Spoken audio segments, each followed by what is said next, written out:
যে তরুণীরা রক্ত দিয়ে মুক্তি দিল তাদের বিপ্লবকে বলছেন রোমান্টিসিজম, তাদেরকে বলছেন আবেগ।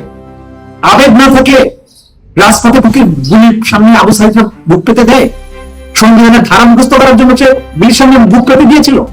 লজ্জা, জাতির জন্য লজ্জা। একটা যুদ্ধের কথা বলছেন, কেন 47-এর কথা বলছেন না? কেন সিপাহী বিদ্রোহের কথা বলছেন না? কেন পলাশির যুদ্ধের কথা বলছেন না? ফেসবুক পোস্ট ডিলিট করা নইলে পরে সমস্যা হবে। এই যে সংস্কৃতি ছিল 17 বছর, গণভোটের মধ্য দিয়ে সেই জিনিসটাকে কিন্তু বৈধতা দেওয়া হয়েছে। এরপরে এটা নিয়ে কোনো তর্ক চলতে পারে না, চলা উচিত নয়। আমি বুঝি না এইসব ধারা উপধারা উল্লেখ করে কি বলতে চান আপনারা? জুলাইকে অস্বীকার করতে চান? কিছু হয়নি জুলাই। পাখি গান গাইতেছে, বাতাস বহিতেছে, নির্বাচন হইতেছে, আমি এমপি হইতেছি, এরকম ব্যাপারটা ছিল। আপনি কোথায় ছিলেন এই পাড়ার? আচ্ছা, যদি সংবিধানের কথা বলেন, সংবিধানের আর্টিকেল 7 কথা ভুলে গেছেন? একটা নির্বাচিত সরকার আপনার ভাষায়, কনস্টিটিউশনের ভাষায় যদি উৎখাত করে মিছিল করে 5ই আগস্টে সবাই তখন রাষ্ট্রদ্রোহী, নির্বাচিত সরকারকে উত্থানের দায়ী। প্রত্যেক জুলাই বিপ্লবী ছাত্র জনতা সবাই, বাংলাদেশের যত কোটি মানুষ আছে আওয়ামী লীগ ছাড়া, প্রত্যেকেই তখন রাষ্ট্রদ্রোহী, প্রত্যেকের ফাঁসি হবে। আর এই আন্দোলনের মাধ্যমে নির্বাচিত সরকার গঠিয়ে নতুন নির্বাচন করে যারা ক্ষমতায় গিয়েছে, যারা বিরোধী দল হয়েছে, যারা ভোট দিয়েছে, প্রত্যেকেই রাষ্ট্রদ্রোহী হওয়ার কথা। কিসের ব্যাখ্যা দেন আমাদেরকে? আবার বলেন রোমান্টিসিজম। আপনারা কোথাকার কোন কুতুব হয়ে গেছেন আমি তো বুঝি না। যে তরুণীরা রক্ত দিয়ে মুক্তি দিল তাদের বিপ্লবকে বলছেন রোমান্টিসিজম, তাদেরকে বলছেন আবেগ। আবেগ না থেকে রাজপথে বুকে গুলির সামনে আবু সাইফের বুক পেতে দেয়, সংবিধানের ধারা মুখস্থ করার জন্য সে গুলির সামনে বুক পেতে দিয়েছিল। লজ্জা, জাতির জন্য লজ্জা। এক অভূতপূর্ব এই দ্রাবিড় বাংলা, এই বাংলার পেছনের ইতিহাস জানতে হবে। পাল বংশ, সেন বংশ, গুপ্ত বংশ, মৌর্য বংশ, এরপরে বাংলায় মুসলিমদের আগমন, সুরে বাংলা কিভাবে ধাপে ধাপে বাংলা এই পর্যায়ে এসেছে। আপনি শুধু শুধু একটা যুদ্ধের কথা বলছেন, কেন 47-এর কথা বলছেন না? কেন সিপাহী বিদ্রোহের কথা বলছেন না? কেন পলাশির যুদ্ধের কথা বলছেন না? পলাশির যুদ্ধকে যদি আমি আমার ইতিহাস ধরি, তাহলে বাংলা, বিহার, উড়িষ্যা তো আমার থাকার কথা ছিল। তা আপনি শুধুমাত্র একটা যুদ্ধের কথা বলছেন। অতীতের গুলো তো অতীত, জুলাই হচ্ছে বর্তমান। আমরা বর্তমানে দাঁড়িয়ে আছি। অতীত আমার অনুপ্রেরণার উৎস। কখনোই 71-কে 24-এর মুখোমুখি দাঁড় করানো উচিত নয়। দুটাই আমার ইতিহাসের অমর অংশ। কিন্তু একটা অতীতে আমরা পেরিয়ে এসেছি, সেটার মধ্যে দিয়ে একটা স্বাধীন ভূখণ্ড পেয়েছি, যদিও সেটা ছোট ভূখণ্ড। বাংলা, বিহার, উড়িষ্যা সহ তো আমাদের থাকার কথা ছিল। একটা পর্যায়ে এসেছি, কিন্তু সেটাকে ফাংশনাল করার জন্য আজকের বর্তমান হচ্ছে জুলাই।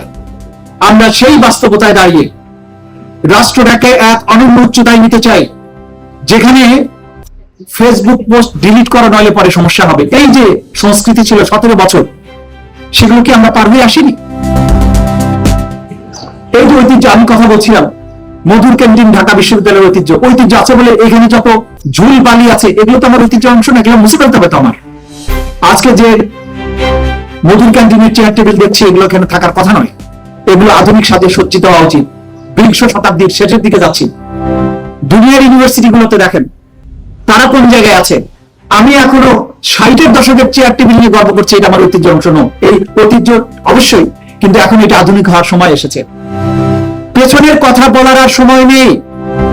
আমরা এই রাষ্ট্রকে দেখতে চাই ভয়হীন। কেউ গুম হয়ে যাবে না। আপনি গুমের আইনটা বাতিল করে দিলেন, তার মানে কি ভবিষ্যতে গুম করা বৈধ? বলছেন আপনারা নতুন করে আইন করবেন, কই করছেন না তো।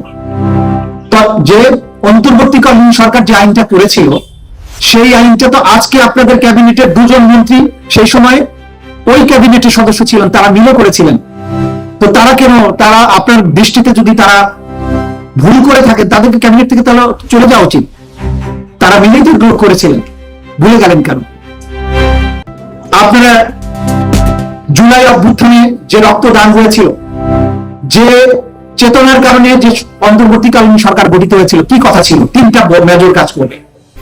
একটা হচ্ছে রাষ্ট্রের প্রয়োজনীয় সংস্কার, আরেকটা ছিল যারা এই 17 বছরের গুম করেছে এবং জুলাই মাসে মানুষ হত্যা করেছে, গণহত্যাকারী, তাদের বিচার। তৃতীয় ছিল একটা সঠিক এবং সুষ্ঠু নির্বাচন। তৃতীয়টা করেছে বাকি দুইটা কিন্তু করতে দেননি আপনারা, বা করা হয়নি। এই প্রতিশ্রুতি যদি ভুলে যাই আমরা, তাহলে বাংলাদেশে এইরকম গুম খুনের সংস্কৃতি আবারও ফিরে আসতে পারে। আমরা যে কোনো মূল্যে এই সংস্কৃতি আর ফিরে আসতে দেওয়াটা অ্যাফোর্ড করতে পারবো না। আমরা বারবার বলছি যে বাংলাদেশে আর গুম খুনের সংস্কৃতি ফেরত আসতে দেওয়া যাবে না।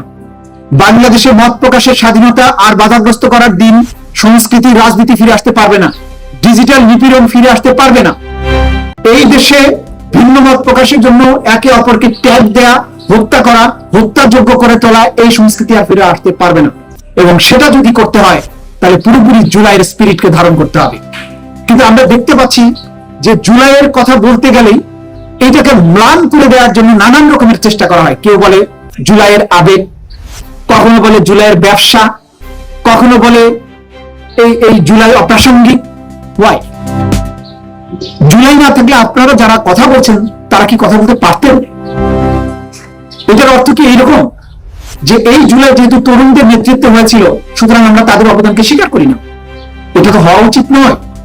সম্মিলিত ভাবে জাতি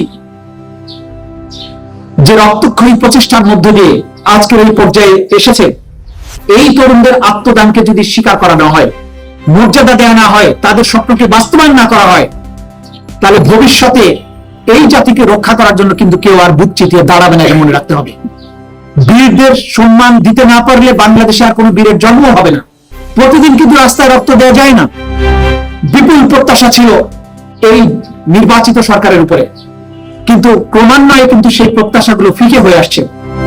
আমরা চাই না এই জুলাই বিপ্লবের মাধ্যমে যে সরকার ক্ষমতায় এসেছে তাদের বিরুদ্ধে আমাদের কোনো কথা বলতে হোক, সেটা সরকারি দল হোক, বিরোধী দল হোক, আমরা তাদের বিরুদ্ধে কথা বলতে হোক এরকম দিন চাই না।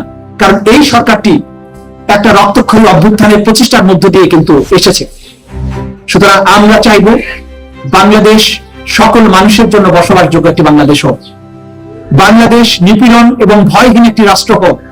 বাংলাদেশে কোনো রাষ্ট্রীয় সংস্থা, পুলিশ বাহিনী হোক, অন্য কোনো বাহিনী হোক, তার নাগরিকদের গুম করে গোপন কারাগারে আর কখনো বন্দী করার দুঃসাহস না দেখার এমন কোন সরকার বাংলাদেশে না হোক যারা শুধুমাত্র ক্ষমতায় অধিষ্ঠিত থাকার অসৎ উদ্দেশ্যে জাতির তরুণ, জাতির নাগরিকদের বুকে নির্বিচার গুলি চালিয়ে জুলাইয়ের মতো হত্যাকাণ্ড করবে, এরকম দিন বাংলাদেশে আর কখনো ফিরে না আসুক।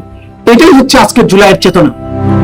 এই চেতনার কথা যখনই বলা হয় তখনই পেছনের স্বাধীনতা যুদ্ধের কথা টেনে নিয়ে আসেন। স্বাধীনতা যুদ্ধ আমাদের ইতিহাসের স্বর্ণালী অধ্যায়, কেউ অস্বীকার করে না।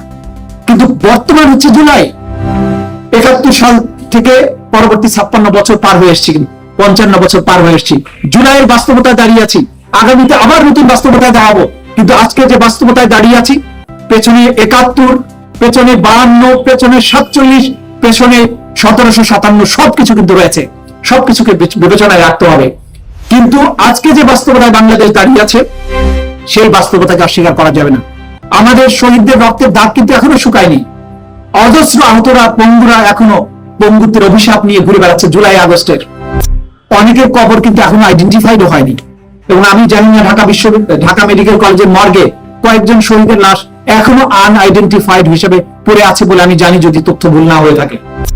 সেই অবস্থায় এই রক্তাক্ত অভ্যুত্থান বা বিপ্লব এর সব ত্যাগ, সব নীতি কথা ভুলে গিয়ে অহেতুক কুতর্কে লিপ্ত হওয়া, সংবিধানের ধারা উপধারার বিতর্কে লিপ্ত হওয়া, এটা শুভ বুদ্ধির পরিচয় নয়। এটা করা যাবে না। এটা যারা করছি তারা আমরা বিবেকের সাথে প্রতারণা করছি, তারা আমার সন্তানের রক্তের সাথে আমরা প্রতারণা করছি, তারা জাতির বিবেকের সাথে প্রতারণা করছি, জাতির রায়ের সাথে আমরা প্রতারণা করছি। এটা করা যাবে না। বাংলাদেশে আজকে সরকারি দল, বিরোধী দল যে যেখানে আছেন, আমরা বিশ্বাস করি প্রত্যেকেই আপনারা জুলাই বিপ্লবের গর্বিত অংশীদার।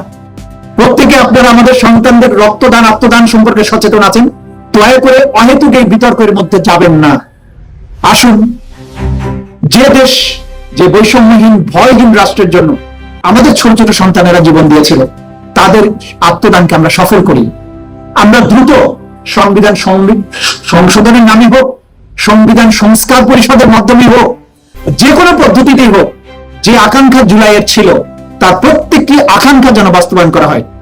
আমি আশাবাদী, প্রধানমন্ত্রী স্বয়ং বলেছেন, সরকারি দলের নেতারাও বলেছেন যে জুলাই সনদের প্রত্যেকটি ধারা যেগুলো তারা সাইন করেছেন প্রত্যেকটি ধারা বাস্তবায়ন করবেন, সেটা অবিলম্বে বাস্তবায়ন শুরু হওয়া দরকার।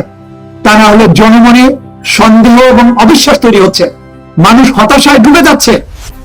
এই বিতর্ক পার্লামেন্টে অহেতুক কুতর্ক চলতে দেওয়া উচিত নয়। যেটার ব্যাপারে আমরা প্রত্যেকে একমত, যেটার ব্যাপারে জাতি রায় দিয়েছে, আসুন সেটা বাস্তবায়ন করে জাতিকে সন্দেহ সংশয় থেকে মুক্তি দেই, বাংলাদেশকে মুক্তি দেই, সামনের দিকে এগিয়ে যাই।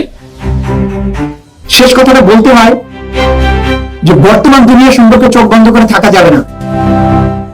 এই যে যুদ্ধগুলো হচ্ছে, এই যুদ্ধের আগুন আমাদের ঘরেও আসতে পারে, কিন্তু কতটুকু প্রস্তুত বাংলাদেশ?